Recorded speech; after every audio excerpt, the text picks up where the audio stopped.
All right, everybody. Today's episode is sponsored by Blind Barrels, a company that offers an exclusive blind whiskey tasting experience.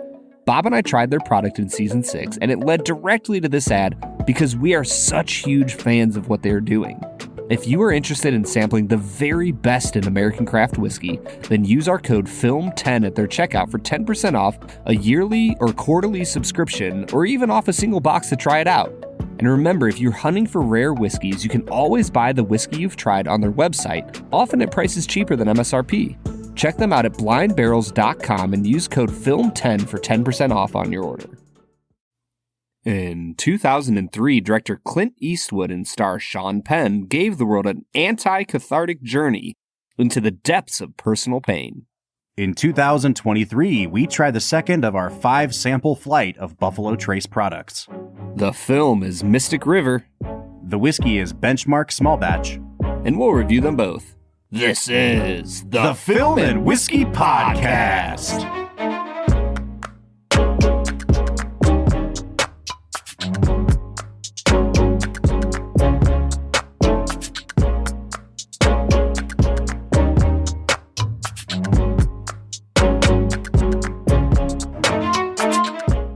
Welcome to the Film and Whiskey Podcast, where each week we review a classic movie and a glass of whiskey.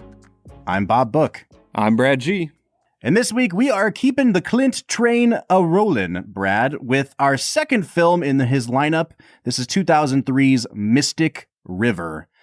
A film that, it got lots of really, really good reviews when it came out. It was heralded as a return to form for Clint, the guy who had made Unforgiven, and he was back with a vengeance. And then it kind of got steamrolled a little bit at the Academy Awards when it ran into the buzzsaw that was a little film called The Lord of the Rings, The Return of the King. I've heard of it. I do feel a little bit badly for this movie because it just seems to be one of those Oscar-y victims that because it got steamrolled, it therefore didn't really win anything. It won a couple acting awards, we should mention that. But I feel like it's been kind of lost to time a little bit. This movie's 20 years old now, almost 20 years old, and it doesn't have the reputation of an Unforgiven or a $1 Million Baby because it didn't bring home that prize. Yeah, and it's unfortunate because I feel like we've, at this point, watched maybe like 4 or 5 dark police crime dramas. Mm-hmm. And Bob, I'm not going to lie, I think this is one of the best ones. It's a really good movie, man. I'm very excited to talk about it. I haven't watched this movie front to back in probably like 15 years. And all I remember is, when you walk out of a movie and it's a good movie, the things that stick with you are the high points. And if it's a really bad movie, the things that stick with you are the most interminable points. But I only remembered like the hits from this movie. Mm-hmm. And so I was really excited to go back and watch it again. I definitely have some thoughts. I definitely don't think that it's a perfect movie. And if I'm being frank, Brad, I'm probably going to shake out somewhere lower than I did last week on Unforgiven. But it just goes to show you what a fresh rewatch of a movie can do. Because last week, I hadn't seen Unforgiven in years and years. I wasn't expecting to love it as much as I did. And I feel like this week I had a little bit of the opposite experience. Yeah, I mean, for me, coming back to Clint, I've actually really enjoyed this. I'm trying to think, is $1 Million Baby the only Clint film we've done before?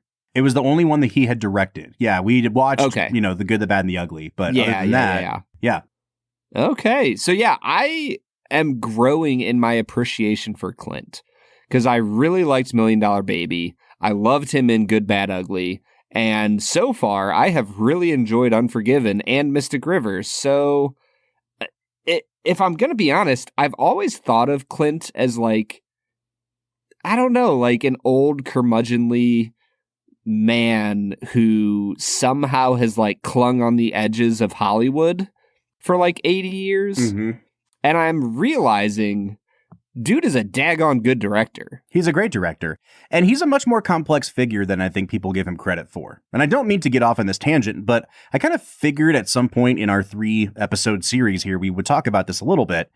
We mentioned it a bit with $1 Million Baby and like some of the politics of that movie, but I think over the last 10, 12 years, people have really started to undervalue Clint in terms of like what he's trying to do as a director. And I think that they paint with very broad strokes and black and white, and they want to make Clint out to be a very simplistic, conservative figure. And this all stemmed from this thing he did back in 2012. I think it was at the Republican National Convention, where he had this famous moment where he was like talking to an empty chair, and the chair was supposed to represent President Obama.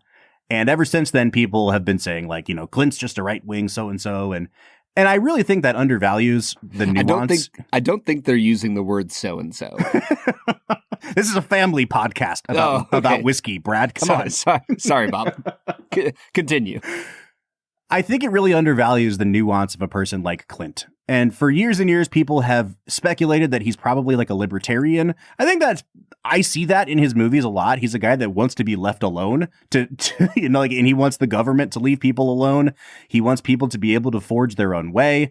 But he's also a guy that really reckons with his own legacy and the shadow that he has cast over Hollywood. And we talked about it with Unforgiven last week, the effects of violence, whether it's, physical violence in this movie, sexual violence in some of his other films like Letters from Iwo Jima and Flags of Our Fathers. It's sort of like violence inflicted on your own identity. And we'll get to that a little bit next week when we look at Gran Torino, which is about racial violence. And I love revisiting Clint's movies like this because it keeps me from getting too simplistic and too reductionistic in how I evaluate him. Yeah, and I think another aspect of like evaluating him as a director and as an actor, he always kind of has this theme of children that aren't his children that he's kind of raising up, $1 Million Baby being the most obvious. And I was looking at his Wikipedia page, Bob, and I'm just going to read one fact. Under personal details and then children, the first phrase is, at least 8. Who can say? And the fact that there's an at least was stunning to me, and it led to a completely separate Wikipedia article fully devoted to the fact that Clint Eastwood has probably had more than 8 children. We just don't know how many he's had. Wow.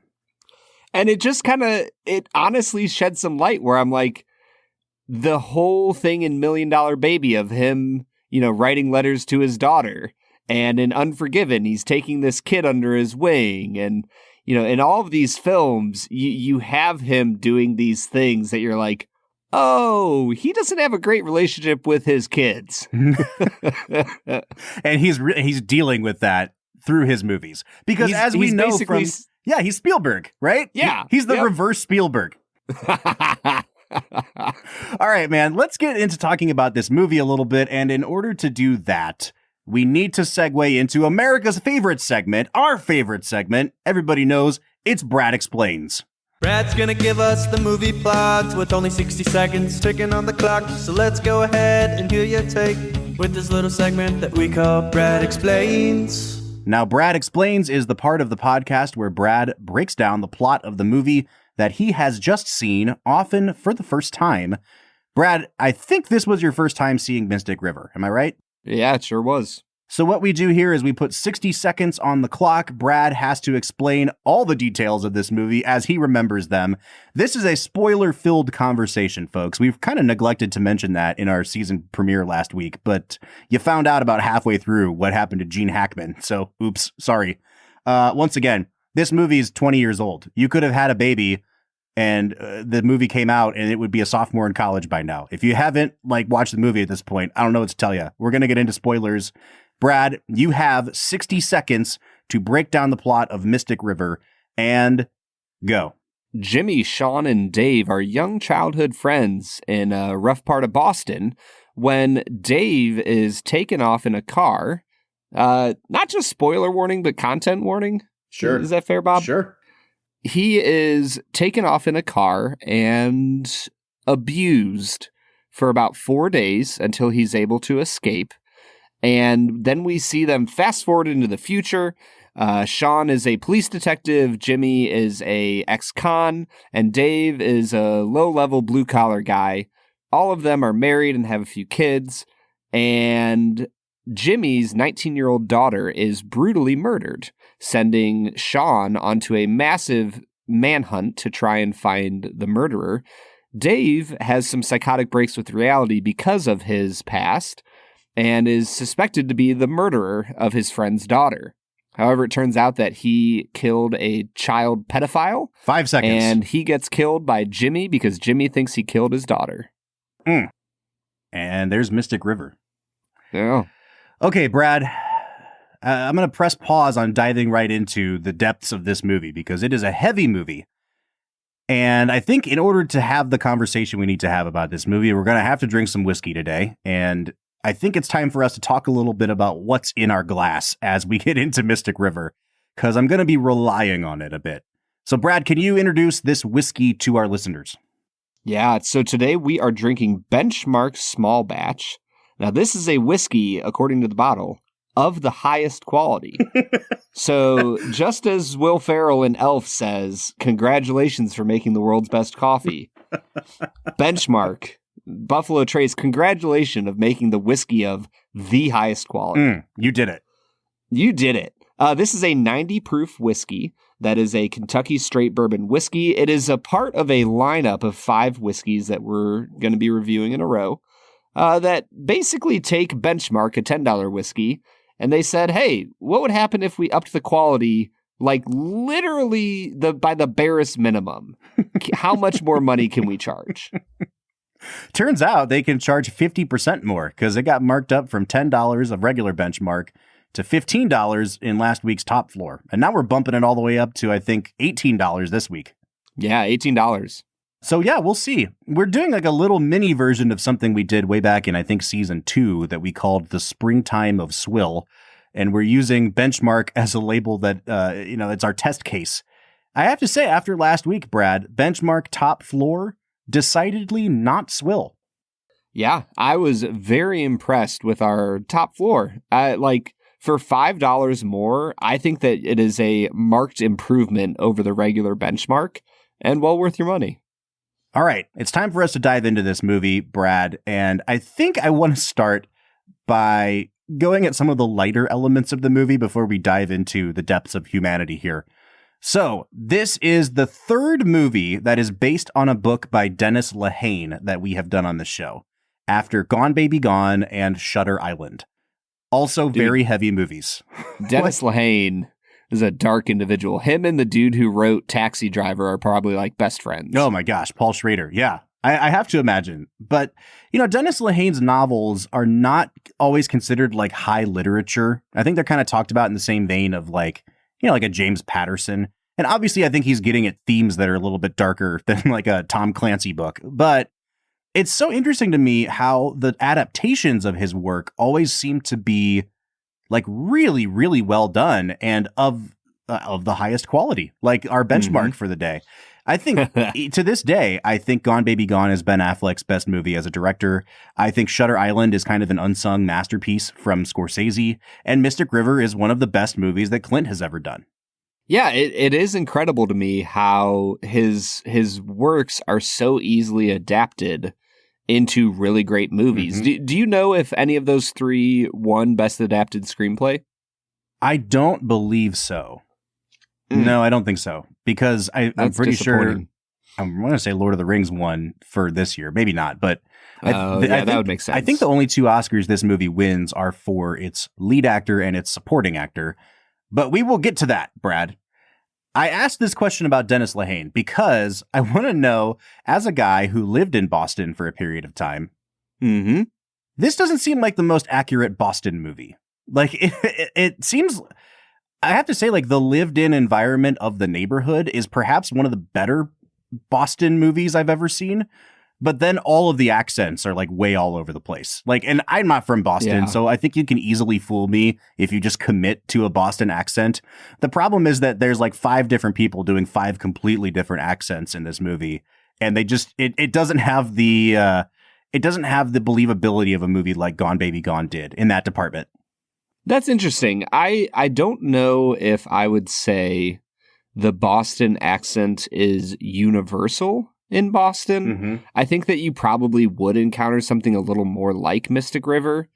For me, I remember it's like hit or miss when you hear it, but when you do hear it, it's like 100%. Mm-hmm. You know what I mean? Mm-hmm.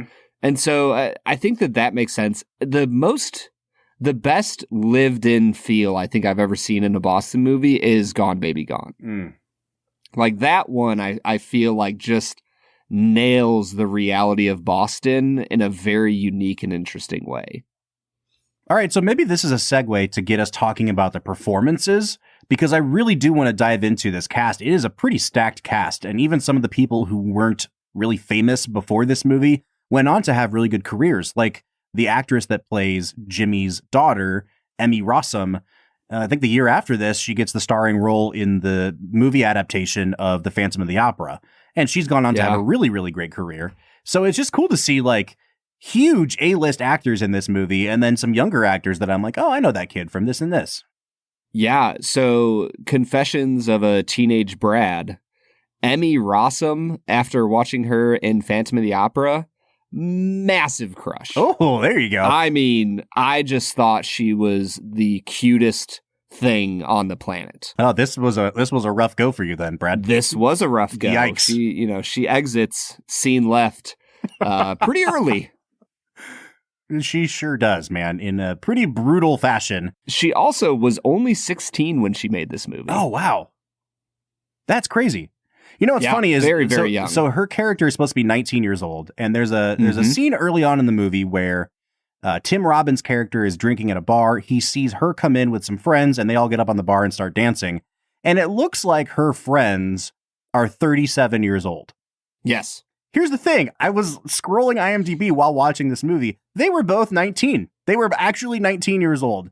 So it's just hilarious that you have 19-year-olds that look way older and then 16-year-old Emmy Rossum playing a 19-year-old. Like, Clint is all over the place in the casting department here. You want a fun fact that kind of has nothing to do at all with this? Oh, of course I do.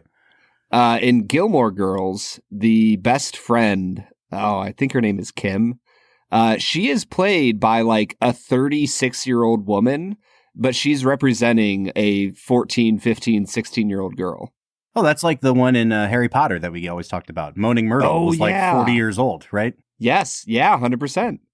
All right. So aside from the weird casting choices, let's dive into the cast. And I guess let's start kind of on the periphery here and work our way into the core three people.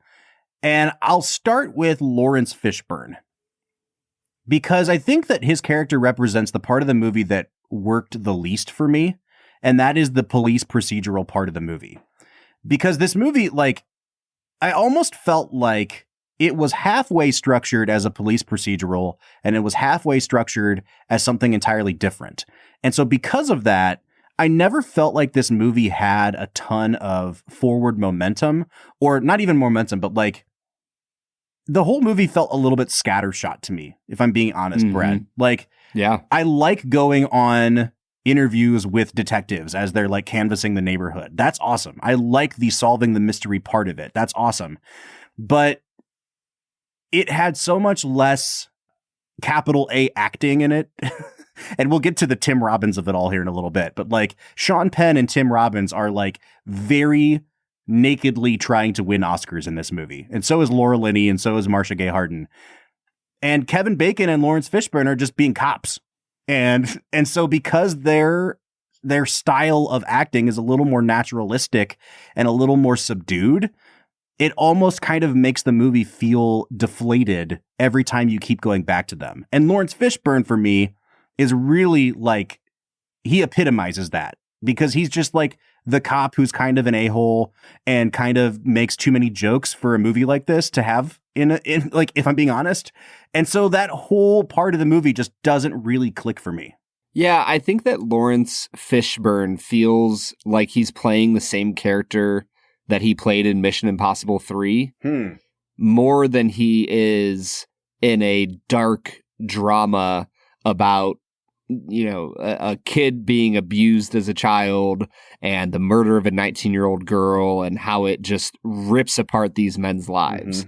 Like, he just kind of feels like he's there to have a good time, which in a certain sense gives the movie a little bit of levity that, like, it almost gives you an outside perspective to what's going on where, even for Kevin Bacon's character, like this is personal. Mm-hmm. And for him, this is just another day on the job. So I think I'm okay with what he does, but I'm with you that it doesn't fit the vibe of the movie as a whole. Okay, I want to talk a little bit about the two wives that we see in the movie. So Laura Linney as Sean Penn's wife, and the South Side wives, and Marcia Gay Harden as Tim Robbins' wife, and they're supposed to be cousins in the world of this movie. I'll start with Marcia Gay Harden because she comes into this movie, kind of fresh off of an Oscar win for Best Supporting Actress. She ran one of the most incredible campaigns ever to get that award, and she has some juice. And she's really going for it here, man. I gotta say. What movie was that she won for? It was the movie Pollock. It was a biography about Jackson Pollock. And so she's really going for it in this movie. And it also doesn't work for me. And I think that I've nailed down why this movie doesn't click perfectly. It still clicks pretty well. But it's kind of like, I had this really old beat up car for a long time, Brad, and I remember going to get the oil. Was it the one that had Democrat voting for McCain on the back? For McCain? Yeah, was it that was the one. That was the bumper sticker attached to that car. That's a story for another day. Oh my gosh. So I remember going to get the oil changed one day, and they kept telling me like, hey, your serpentine belt is starting to get some cracks in it. You should really change this. It's not supposed to have cracks in it. If it breaks, you're screwed. And you were like, serpentine? That's not a real part on a car. Yeah, exactly. So one day I turn my car on and I just hear pop, and then I hear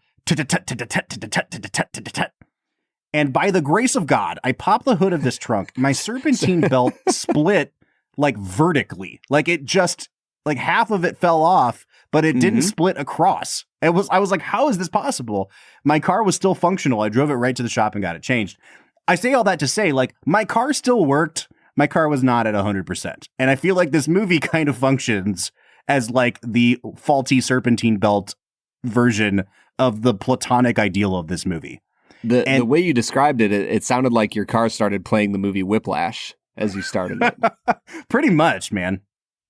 And so Marcia Gay Harden and Tim Robbins are doing this thing that is like a very oversized theatrical version of what everyone else in this movie is doing. And go ahead. Well, here's a question for you. Do you feel like Robbins' performance was dragged down a tiny bit by Harden's, or vice versa? Or do you feel like them being paired off together as a movie married couple kind of like egged them on to do it more? I think so. I think it's more the latter. And Eastwood is famous for doing this thing where as a director, he doesn't shout action. He just kind of sits there and goes, okay, whenever you're ready. And then he just lets the scene start. And after one take, he'll go, all right, that's good. Let's move on.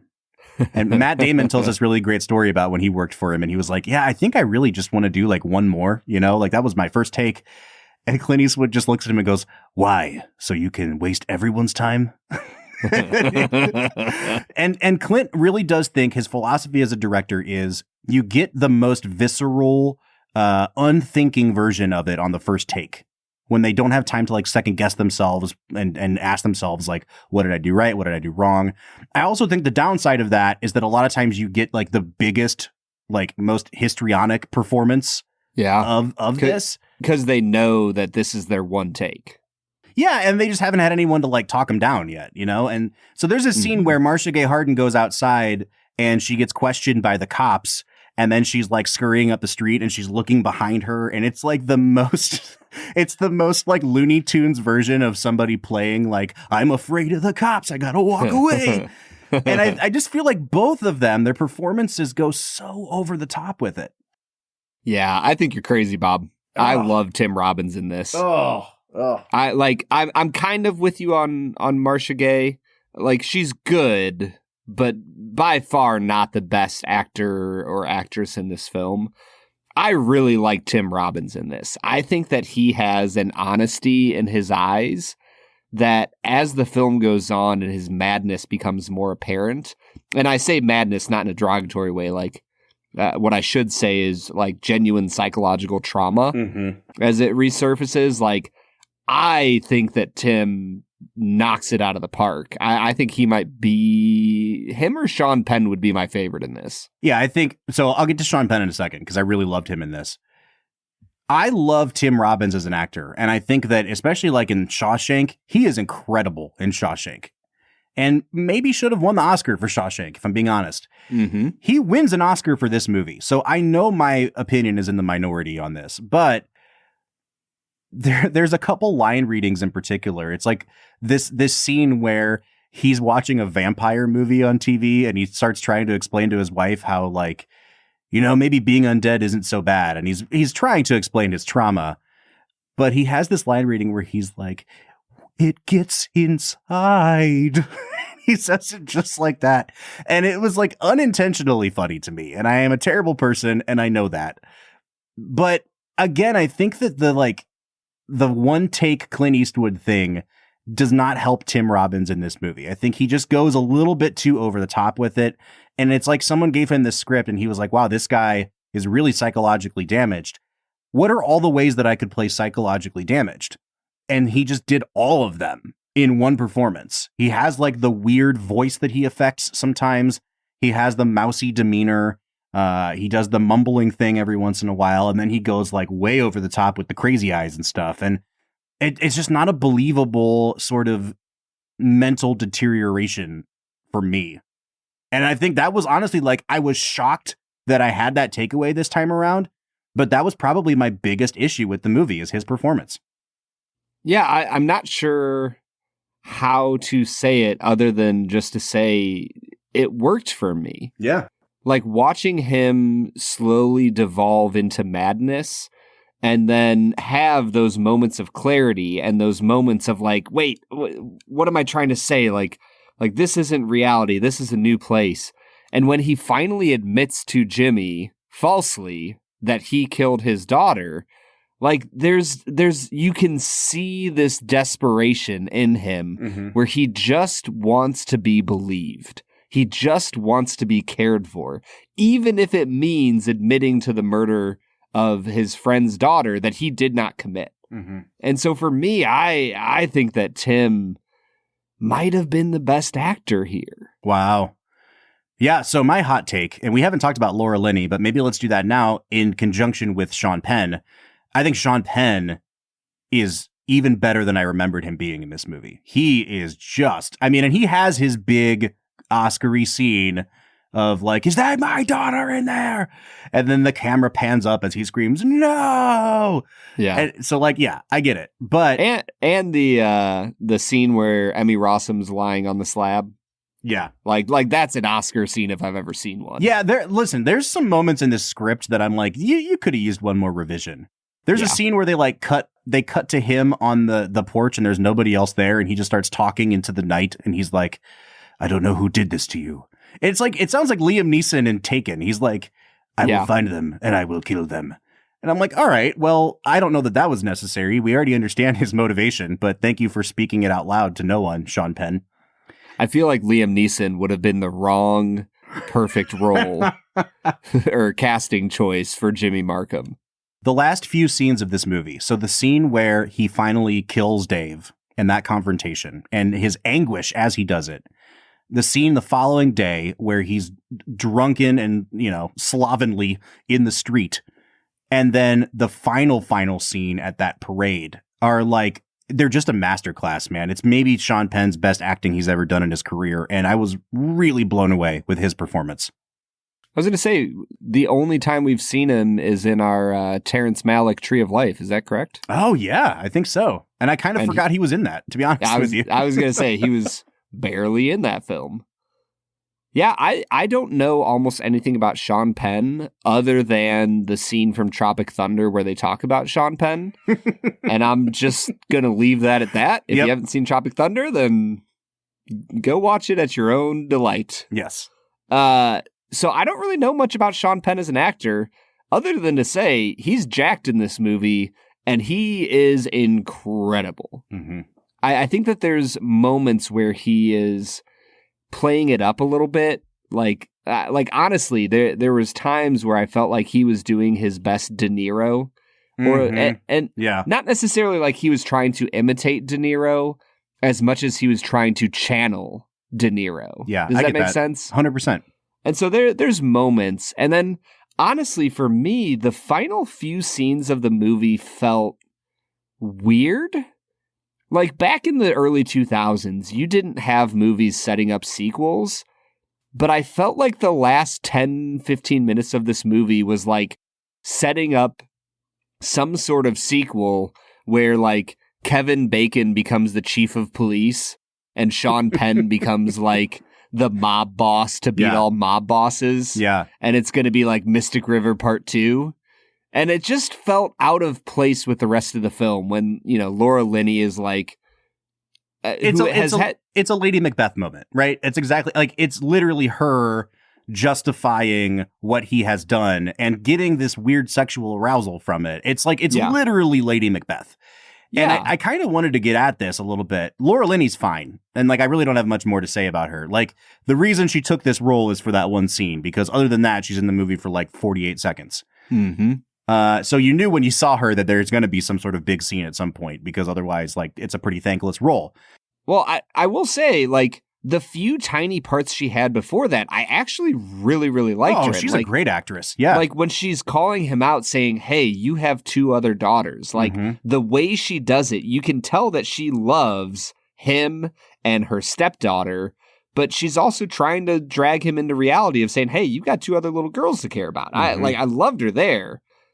But the Lady Macbeth stuff, I was like, wait, where did this come from? This was like way out of left field for me. Yeah, and I think that it kind of gets back to the thing with like Tim Robbins and Marcia Gay Harden, which is there's this weird Shakespearean component to this movie. And in some places, it's structural. It's like having a Lady Macbeth scene.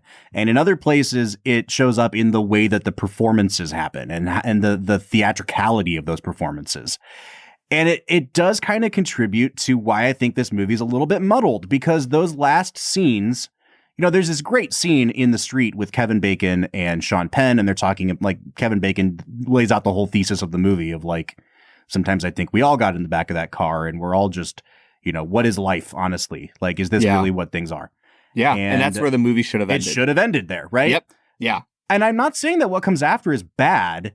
It's just a different movie. It is like the Gone Baby Gone ending of what kind of things are we hiding? What kind of things are we covering up? And you're watching Sean Penn ascend to apparently this like mob boss role that we didn't even really know about until now. And you're watching Kevin Bacon basically be a coward, and he got what he wanted, so he's going to let it happen. And it reinforces the roles that you see all 3 of them have as kids in the beginning of the movie. And so I think it does call into question, like, was this their destiny all along? Are they like living into what they were supposed to be all along? But it just doesn't land the punch. And then Clint tries to go back to it in the very last few shots of the movie where he cuts back to that sidewalk that they carved their names into. And then he cuts to a shot of the river, and then the movie's over. And it's almost like he went off on a tangent and then said, oh shoot, I have to remind them that the movie was actually about this thing. And he cuts back to that. It just doesn't work for me, man. Yeah. No, I mean, it's kind of like having a shot of a apartment overlooking the river and a rat runs onto the ledge. Yeah. Like, we'll talk about it. Yeah. Talk about like a really obvious metaphor. The names carved in the cement, and Dave is only halfway finished. Yeah. Do you get it? Because he's a broken person, because his psyche has been shattered. Yeah. He's like half a person. Do you get it? I don't know if I do, Bob. See, here's the thing. That worked for me. Like, it's obvious, and it's such a clear, like, there's no way a person watches this and doesn't understand that. But it still worked for me. It would work better, though. Like, it would work better if you don't have Kevin Bacon having that atrocious line about, sometimes I think all 3 of us are 11-year-old boys in the back of that car, wondering what our lives would have been like if we would have escaped. Like, no one talks like that, man. Like, it's just really bad dialogue. I mean, maybe Kevin Bacon does. He might. That's just regular. We need to talk about him before we go to break. He's the last domino here left to fall. I think Kevin Bacon is one of our great unsung actors in Hollywood. He has been acting. You love Apollo 13. He's good in Apollo 13, but like he's been acting for so long. I mean, showing up in everything from like Animal House to, obviously Footloose. And then, yes, in movies like Apollo 13. But he always just comes in and does his job, and then no one ever acknowledges him for it. And I think that he really is. Like, I've never seen a movie and been like, wow, Kevin Bacon was really bad in that movie. And I think there's something to be said for that, because like a lot of times people play the role that is written as well as it needs to be done. And they don't get respect or credit for that because they're not going over the top with it. And I think that he's definitely the most subdued performance here, but he's just as good as either of the other two, I think. Yeah. I mean, I guess for me, is being like a B to B plus actor your entire life, like, reason to be remembered forever as one of the greats? Do you think he's a B to B plus actor, or do you think that he just takes on roles that don't require a ton of emotional range? I think that there's a reason he takes on roles that don't require a bunch of emotional range. Wow, okay. Spicy takes from Brad G. Yeah, I mean, in A Few Good Men, like, he's good. Fine. Yeah. Yeah, he's good. He's fine. He's solid. In Apollo 13, he's good. He's solid. In this movie, like, he's fine. Like, there's nothing to write home here for me about Kevin Bacon. I just think he's a solid working B actor. Wow. That has made millions and millions of dollars doing that. So I'm just not going to put him up there as like worthy of massive admiration as I would certain other actors. I just kind of feel like at this point, I'm surprised he didn't ever get like a supporting actor nomination for something. You know what I mean? Like it just seems like the guy's due at this point. Yeah, no, I mean, he's a perennially great supporting actor. But once again, like every year there's going to be 4 or 5 like really solid, really great supporting performances that, I don't know, it's kind of like the LeBron effect. He's constantly known as one of the great supporting actors, so they just forget to nominate him. There you go. All right. Well, Kevin Bacon, I feel like that was a backhanded compliment to you. But on that note, Brad, it's time for us to hit pause. Let's drink this benchmark small batch and see if it's better than last week's. What do you say? Let's get to it. So here's the deal, everybody. We just absolutely love producing as much content as possible for Film and Whiskey Nation.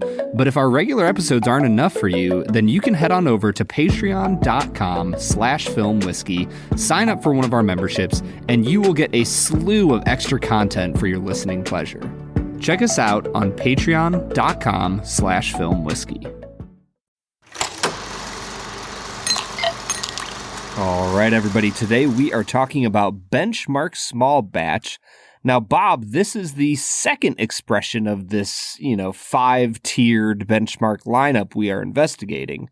And this one comes in at a bold 90 proof. Yeah, 4 proof points higher than last week's benchmark top floor. So we're moving our way along, moving up by proof point here. And Brad, I gotta say, man, I'm really enjoying this so far. We tried the original benchmark way back in season 1, and for $10, we said, okay, you could do worse. And then we tried this top floor last week, and at $15, you can't really do any better. I mean, it was really, really good given the price point. Yeah, and I'll just give the price here. This is $18 in the state of Ohio, so we are jumping up $3 from our top floor. And if that's going to break the bank for you, then hey, that's fine, man. Then perhaps whiskey is not the world that you should be inhabiting. Not that we like spending lots of money on whiskey, but you can't really get much cheaper than an $18 bottle of whiskey. Yeah, I was going to say Canadian Mist will be your friend. So once again, this is a non-age stated bourbon, meaning that when you pick up the bottle, there's not an age on it. It doesn't have like a big number 5 or anything like that on it. Legally, in order to not carry an age statement on the bottle, the youngest whiskey in this blend has to be at least 4 years old. So when we don't see an age on a bottle, we assume usually 2 things about it. A, it's probably blended, because if it's not blended, they usually put the age on it. And B, it's probably skews more towards the young side of things, because again, like it's a huge selling point for whiskey makers to be able to say, this is 16-year bourbon. So when you don't put an age statement on it, it usually means, hey, we might have had some pretty good 16-year bourbon in this, but we're also cutting it with 4-year bourbon that kind of just came of age. And, in order to avoid putting 4 years on their label, they just don't put anything on the label. And that's probably what we're getting here, Brad, with an $18 whiskey. And I think also the small batch designation here would usually indicate that a company is taking a smaller batch of their whiskey to blend with, rather than their typical, the Woodford Reserve, the Jack Daniels of the world. They're blending from thousands and thousands and thousands of barrels to create their flagship product. And small batch, they're probably, blending from 200-300 barrels instead of thousands. Right. Which is still much, much larger than most craft whiskey makers would consider their largest batch. Small batch really means nothing, but it's just another way for them to get a label out of this brand. So, like, I'm cool with it, man. We'll see what happens when they start taking barrels from different floors than just the top floor here. Brad, as we get into this benchmark small batch, what are you picking up on the nose? This is a really nice, soft, sweet nose. Right off the bat, I got some red apple. It turns into almost like a raw lumber area that I'm kind of iffy on. But then after like my third and fourth nosing, I just got like a massive whiff of brown sugar. Like, and, brown sugar is a pretty common note on bourbons, but this one, like, really came through strong for me. And then there's a little bit of vanilla that hit after a little while as well. So I give this a 7.5 on the nose, Bob. Yeah, I'm with you on all of your notes, man. The red apple peel is pretty prominent on this. I will say when I first poured it out, before I kind of gave it a minute to breathe here, it had a note on it that was a little concerning to me.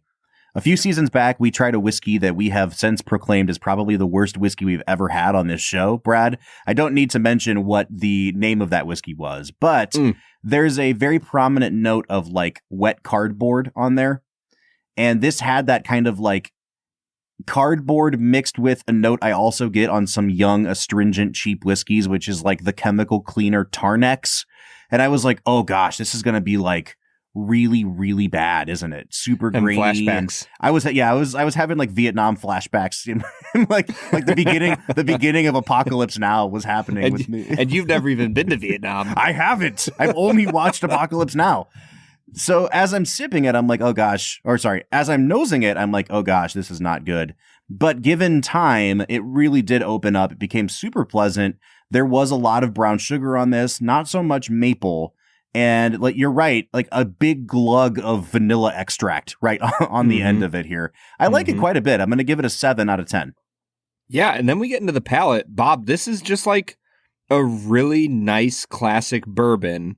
There's caramel, there's vanilla. For me, the apple kind of softened, and it almost reminded me of like a sugary cinnamon apple dessert, kind of like what you get at like Boston Market. And then I was searching for it because the more I drank it, the more it just gave me like a whipped cream flavor. And once again, I'm going to give it a 7.5 out of 10. Like, this is a really nice experience. Yeah, you know what? I think I'm going to diverge from you a little bit here because last week, my main note on that benchmark top floor was that it just wasn't sweet at all. And if you like a spicy bourbon that will give your cocktail a backbone and that you can add the sweetness to later on, then it was a good whiskey for you. I'll say that this time around, Brad, like the front part of the palate, there is a sweetness to it. It's not like really noticeable, but it's kind of a generic, bland, almost simple syrup kind of sweetness. But then towards the back end of the palate, it goes away again. And I kind of think that, it's like one of those things where if you take a color and surround it with different colors, like my wife screws with my mind with this sometimes. She'll take like the color red, and when you surround it with like a really bright yellow, it looks one way. But if you surround that same red with like a really bright green, it looks like a different hue. And then you take all those extra colors away and it's the same color. And you're like, what? My mind played tricks on me. I think is this like a Bob and his wife foreplay type of thing? Hey man, don't knock what we do. We've got our own thing. We take the Sherwin-Williams color swatches behind closed doors. Listen, so, God, you threw me off on that one. What I'm trying to say is I think the finish is exactly the same as last week's finish, but because this time it had sweetness up front, it actually tastes more bitter and more sour because it's so much more noticeable that there's a lack of sweetness there. And it really bums me out. So I'm going to give the palate just a 6 out of 10 here.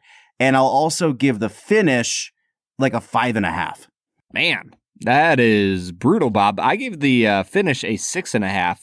I think that you get oak and peppercorn, vanilla. For me, I'm with you. It slightly sours on the back end like you would expect with a cheap whiskey. But I did not experience it nearly as much as last week's Top Floor. So I think that this was like a decent finish, definitely the weak point of the whiskey. But when it comes to balance, I think that this is really an impressive amount of flavor, even if it's not super complex and it doesn't fall off in the same way that the Top Floor did. I give it an 8.5 out of 10 on the balance. Yeah, I'm going to come back up to a 7 out of 10 on the balance. Even though I'm not a huge fan of this whiskey, I do think it's well balanced. And once again, I think it's really punching above its weight here, if you can use that term, like in terms of being able to use it in a cocktail. Because usually 86 or 90 proof whiskey just doesn't have enough to it to hold up in a cocktail. It gets way too diluted. I think this is a big, bold, honestly bitter enough flavor that it would really make a pretty darn good cocktail. And I'm going to reflect that here in the balance and give it a 7 out of 10, which takes us to value. And Brad already said this is an $18 bottle of whiskey. I don't think it's quite as good of a value as last week's, and especially since I actually think last week's was the better whiskey. I'm going to ding it just a little bit here, but I'm still going to give it an 8 out of 10 on the value. Yeah, I think you're crazy, Bob. This is a 10 out of 10 value. Like for me, last week we spent $15 on that bottle, and it's a solid 9.5 value. Like that was a really solid whiskey for $15. I think that this small batch is like a $23 to $25 whiskey that you're getting for $18. Like for me, this is the king of the lineup so far. All right, I am coming out to a 33.5 out of 50. Brad, what are you coming out to? I am way higher than you, Bob. I'm at a 40 out of 50. Wow, a 40. Yeah. Okay. And I was at a 30 out of 40 without value. Yeah, and that's a pretty great score. So I think it's pretty clear that you think this is by far the best of the 3 benchmarks we've had so far. Easily. Yeah, I think that this one stands up to any $20 to $30 whiskey that we've had in a while. Mm-hmm. And dare I say it, I think that this is probably like my number 2 budget whiskey to Rebel 100. Wow. Yeah, this would definitely be number 2 to that. Like, if it was only a 2-person race, this is definitely number 2. Yeah, I'm not feeling it as much as I was last week, and maybe it's just the miser in me that is even like, $15 versus $18. Would I pay $18 for last week's whiskey? I don't know. But at $15, I was like, heck yeah, man. Like, let's do that all day. This one at 18 just isn't doing it for me as much. But hey, we're coming out to a 73.5 out of 100 or a 36.75 out of 50. I'm still going to recommend buying it. It's $18. Like, if you don't like the way it tastes neat, I do think it'll make a pretty killer cocktail. Yeah, or just pawn it off on some friends. Bob, the real question is, would you be okay if this was the last whiskey you vomited up before you were stabbed and shot and thrown into a river? Before I was gutted on the shores of the Mystic. Yeah, that actually does lead to our question of the day, Brad.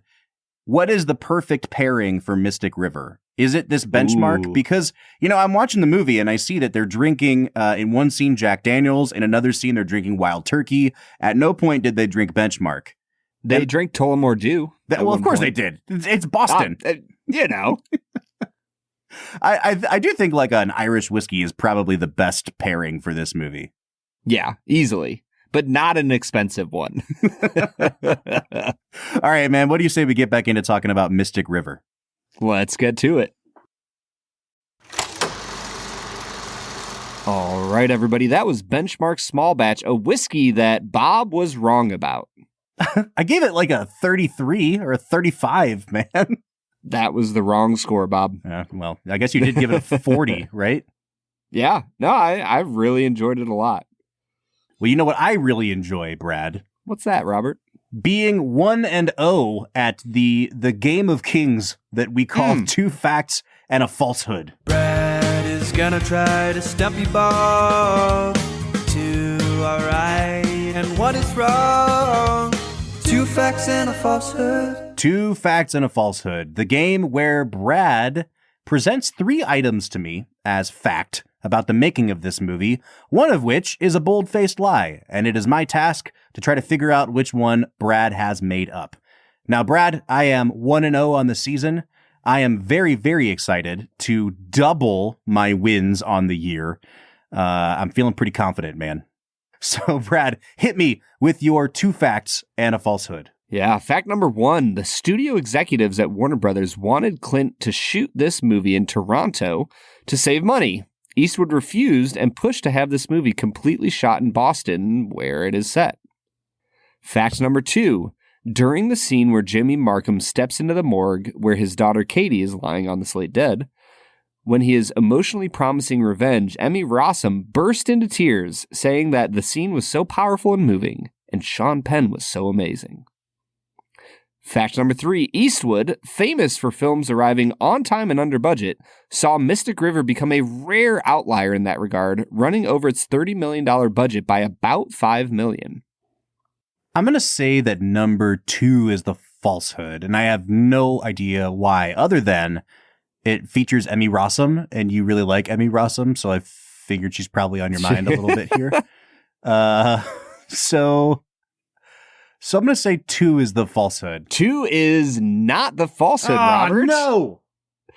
The streak is over. Number 3 was the falsehood. It did not go over budget. I really miss the days of being able to have this many A-list actors in a movie and have a $30 million budget. Right? Dude, when I looked up the budget for this, I was like blown away. Because, it's not like there's anything crazy here. You know where it was, Bob? He saved money on the musical side of things. Oh, my gosh. Let's talk about the score a little bit. We haven't done this, I don't think, ever. But Clint likes to compose the scores to his film, and I feel like he always kind of just goes over to the piano and writes a simplistic little melody and then says, that's it. That's the melody for my movie. Let's play it 47 times. You know what my burning question is, Bob? What's that, Brett? Would the Up theme song have worked better in this film than what Clint came up with? The Up theme song, which I think it's called Married Life. It's by Michael Giacchino. Mm-hmm. I think that only if you do like the most upbeat version of it, like when Jimmy's about to kill Dave, if you just get like da da da da da da da da, like no, Jimmy, don't do it. No. Yep, I'm in. Me too, man. Well, hey, before we get back into talking about the movie, it's time for us to talk a little bit about a giveaway we're doing this month. We are partnering with Warner Brothers on their classic movie digital bundle. Now, this is actually pretty exciting because I'm a huge fan of classic movies. Warner Brothers has recently restored 3 of their classics in 4K. We're talking about Cool Hand Luke, The Maltese Falcon, and Rebel Without a Cause. They've bundled all of them together into one digital download, and they've given us 5 codes. So for 5 lucky people, you will get a digital code, and when you input that digital code on the redemption site of your choice, you'll get all 3 movies to download, and they will be yours. And what we're asking in order to enter this giveaway is that you give us a rating and a review. So if you go to our website, filmwhiskey.com, that's filmwhiskey.com, on the top banner, you'll see a button that says leave us a review. Right on our webpage, you can leave us a review. Hopefully you'll rate us a 5 or a 4-star podcast and nothing ever below that. But when you leave us a review, it really does help beat the algorithm on Apple Podcasts and Spotify. It helps us rank a little bit higher, and that means that more people get exposed to the show because they show it more often in search results. We want to grow Film and Whiskey Nation. We want more people listening because that allows us to continue to make more and better content content for you guys. So for everyone that leaves us a review, not just a rating, but an actual, text review, take a screenshot of that review and send it to us in one of our social media platforms. Facebook, Twitter, Instagram, doesn't matter to us. Just send us the evidence that you have reviewed and you will be entered to win one of these digital codes. We're doing the drawing at the end of the month, so you've got a couple weeks. But remember to leave us a review at filmwhiskey.com. I was going to say, I don't know if you know this, Bob, but all three are famous movies that even I have heard of. All right, Brad, it's time for us to segue back into talking about Mystic River, and I guess it's time for us to talk about Eastwood as a director. We've talked about him a little bit last week in this capacity. I think this movie is interesting because it's really the first one where you start to see visually what a Clint Eastwood movie came to look like in the 21st century, right? They all have this like really almost black and white looking photography because it's so desaturated, but there's also these really harsh shadows and high contrast. And at one point in this movie, you've got Tim Robbins basically like peeking out of the darkness with only half his face illuminated. And it's just really cool to see like what would become his visual trademark starting here. Let's do a tiny bit of cinematography 101. When you talk about desaturation, what would that look like in a film? And can you give a example of a highly saturated film for people to compare it against? Oh, that's a good question. I think that, desaturation is just basically like turning down the color, right? It's not black and white, but if you take what you would consider regular color and then you consider black and white and find like a halfway point, I think that's where Clint is hanging out. And he does it on purpose to kind of, share these morally gray, kind of murky stories that he likes to tell. Okay. I think an example outside of Clint Eastwood is kind of like, I don't know, even 20 years ago, I feel like a movie like Sam Raimi's Spider-Man has these big, bold, vibrant colors. And then you take a movie like one of the MCU Spider-Man movies, and the MCU is kind of constantly getting crap for its movies being really gray and drab.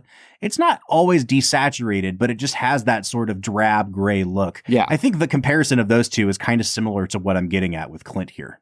And I think, honestly, it works really well in this movie, especially with the movie that he's trying to tell here. Because, again, getting back to that image, it's burned in my mind of when Tim Robbins is about to get killed out behind that bar, and his face is just literally like peeking out of the darkness.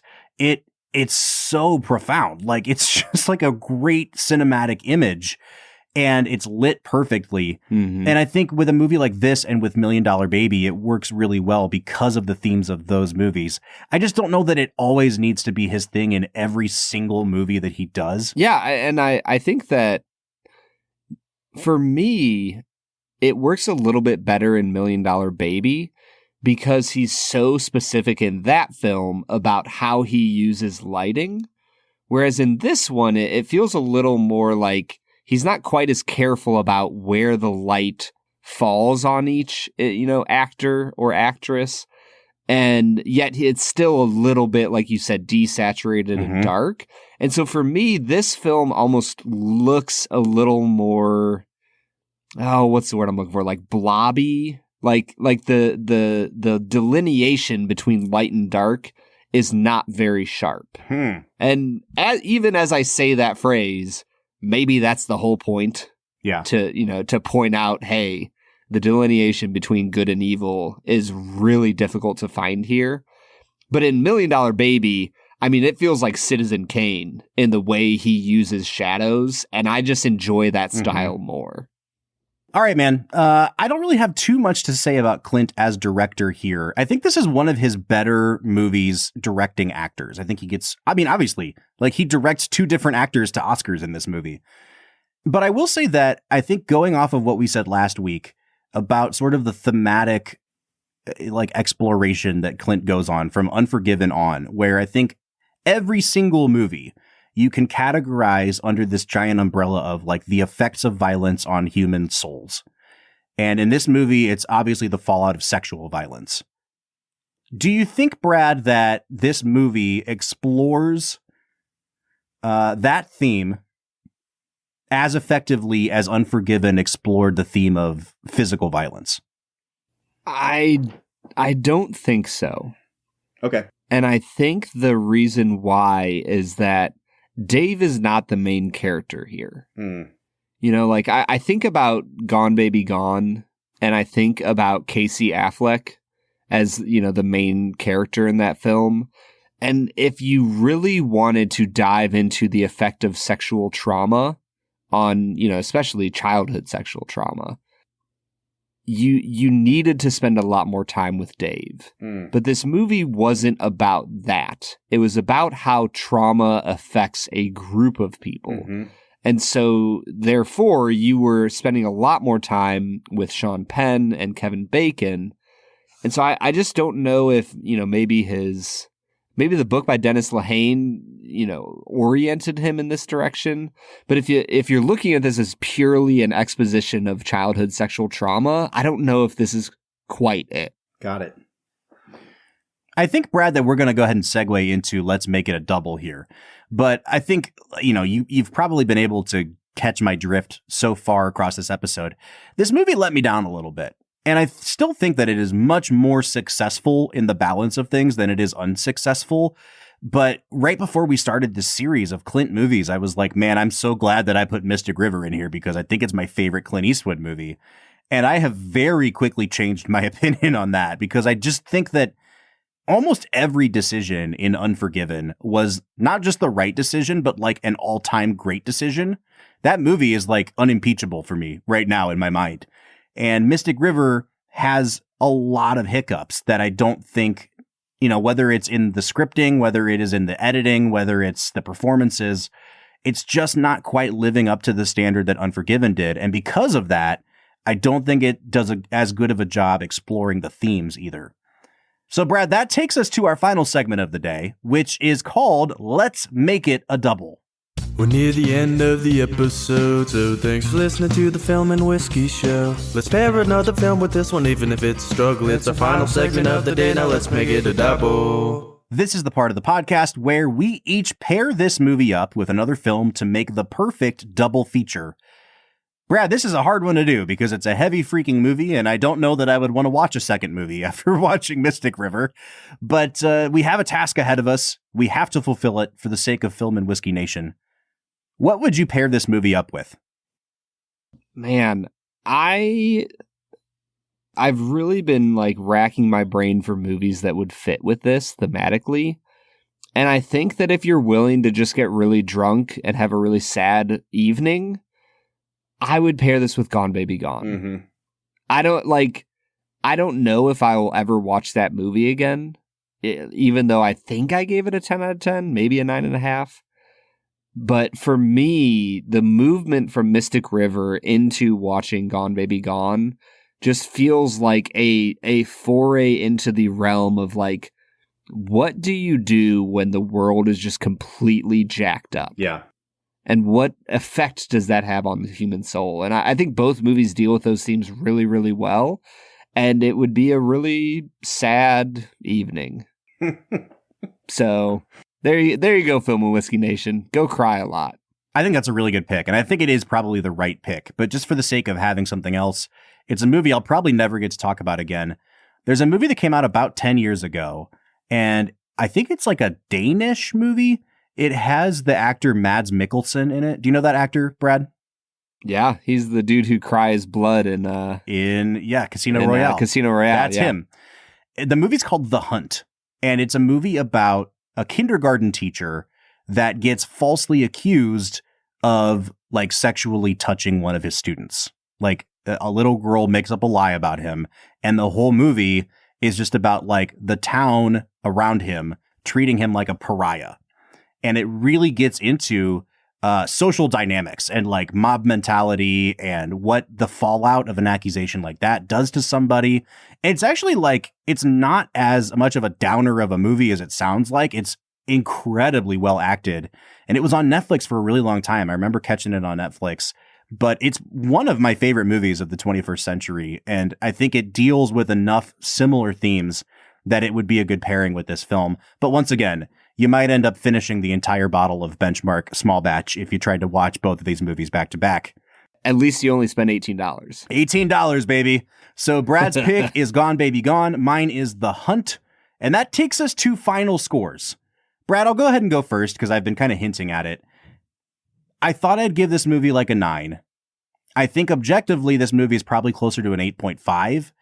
After this viewing, I want to give the movie an 8 because there was enough about it that didn't work for me that I feel weird rewarding it even with like an 8.5. The high points of this movie, you know, the intercutting of those last few scenes where Emmy Rossum's boyfriend, Brendan, figures out that his brother is the killer, juxtaposed against Jimmy killing Dave, is like brilliant editing, brilliant acting, incredibly suspenseful.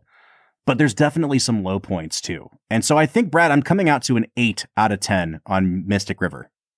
Yeah, I think I like this movie more than Unforgiven. But I think Unforgiven is the better film. Okay. And I think I'm going to give this an 8.5. Like, this is an incredible movie. I don't know, Bob. I think this movie's like a 9 out of 10, but I'm kind of with you. There's certain things that didn't work. Like, for example, we didn't talk about this at all. I kind of snidely mentioned it, but like Clint composes the music for this movie, correct? Mm-hmm. Why does he end so many downer, like genuinely sad scenes on a major chord on the piano? Yeah, not even on the piano. Like when Jimmy shoots Dave, it resolves into this like, oh, it sounds like at the beginning of like an HBO show. Like, yeah. Like you see the static and then, oh. And I think that he's trying to say something thematically about like maybe Dave is finally being released from whatever this demon on his back was. But like it doesn't work, man.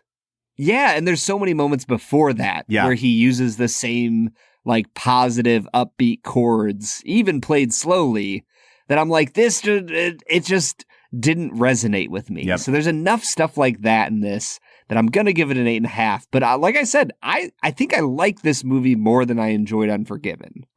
All right, so we are coming out to an 8.25 out of 10. But we want to know what you think. Do you love Mystic River? Have you even seen Mystic River? Because once again, I think this movie has kind of, pardon the pun here, but like fallen by the wayside a little bit. And I think it does deserve to be rewatched. I mean, it's the 20th anniversary. What better time to check out the movie that just narrowly got beat by the juggernaut that was The Lord of the Rings? So let us know what you think of this movie. You can find us on Facebook, Twitter, or Instagram at Film Whiskey. Yeah, I'm gonna switch things up, Bob. I have one last thought. I think that if you're in your like early to 30s to early 40s, like Bob and I are, there are certain movies like this where I'm like, yeah, I've heard of Mystic River. I saw it on the shelves of Blockbuster back in the day, but I never got around to it because I was a little bit too young. I never came back to it. That, Bob, I've really enjoyed coming back to movies like this. So thank you for introducing them to me. I'm really happy you feel that way. It also makes me really sad because this is the type of movie that got those kinds of pushes. Like that Warner Brothers actually would give a promotional budget to and would push for an Oscar and would put in prime places in a blockbuster. That nowadays, not only do they not make these movies at $30 million anymore, but if they do make a movie like this, it goes straight to Netflix. Yeah. And like instead they're promoting garbage movies like Elvis. We'll get to Elvis another day, man. But anyways, if you would like to join the conversation about Mystic River, about Unforgiven, any of the other movies that we're talking about here, you can jump onto our Discord. Now, Discord is a great place where we have conversations about movies, whiskey, our lives, all of the things that make life fun. So you can find a link to our Discord at the end of every one of our show notes. And if you really want to take it up a notch, we have a special Discord channel that is only available to our patrons. So if you want to support the show, if you love what you're hearing here and you want to see it expanded, if you want to hear more content, go join our Patreon. You can find us at patreon.com/filmwhiskey. There are 3 tiers, $3, $5, and $7, all of which get you all sorts of special perks and bonus content for you to enjoy. So go check out our Discord, go check our Patreon, but most importantly, just keep listening. Leave a review, tell a friend about us. We love you all. All right, next week we're going to be finishing up our Clint Eastwood retrospective with his 2008 hit Gran Torino. We'll see you next week for that one, but until then, I'm Bob Book. I'm Brad G. And we'll see you next time.